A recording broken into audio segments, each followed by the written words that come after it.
ఈ సభను చూసినప్పుడు చాలా హుందాగా జరిగాయి, గౌరవంగా జరిగాయి. మొట్టమొదటిసారిగా నా జీవితంలో చూసిన సభ గడచిన సభ. ఆ రోజు ఈ సభలోనే చెప్పాను, ఇది గౌరవ సభ కాదు, ఇది కౌరవ సభ. మళ్లీ ఈ సభను ప్రజల దగ్గరికి వెళ్లి ప్రజల ఆమోదం తీసుకుని మళ్లీ సభకొచ్చి గౌరవ సభ చేస్తామని ఆ రోజు కంకణం కట్టుకోవడం ప్రతిజ్ఞ చేసి వెళ్ళాం. అది నిలబెట్టుకొని అసెంబ్లీకి వచ్చాం. కానీ ఈ గౌరవ సభని గౌరవించే సంస్కారం లేని పార్టీ ఈ రోజు అసెంబ్లీ కూడా వచ్చే పరిస్థితి లేకుండా పోయింది. ప్రజాస్వామ్యంలో చాలా మంది చూశాను, పెద్ద పెద్ద వాళ్ళందరినీ చూశాం. ఎప్పుడు కూడా అసెంబ్లీ అంటే ఒక గౌరవం.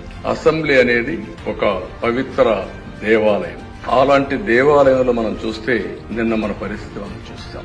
40 ఏళ్లలో నాకు ప్రతిపక్ష హోదా ఇస్తేనే అసెంబ్లీ జరగనిస్తామని లేకుంటే ఉంటామని చెప్పిన ఏకైక సందర్భం నిన్నటి రోజు అధ్యక్ష. ఒక మాటలో చెప్పాలంటే అది ఒక చీకటి రోజు అన్న అభిప్రాయం.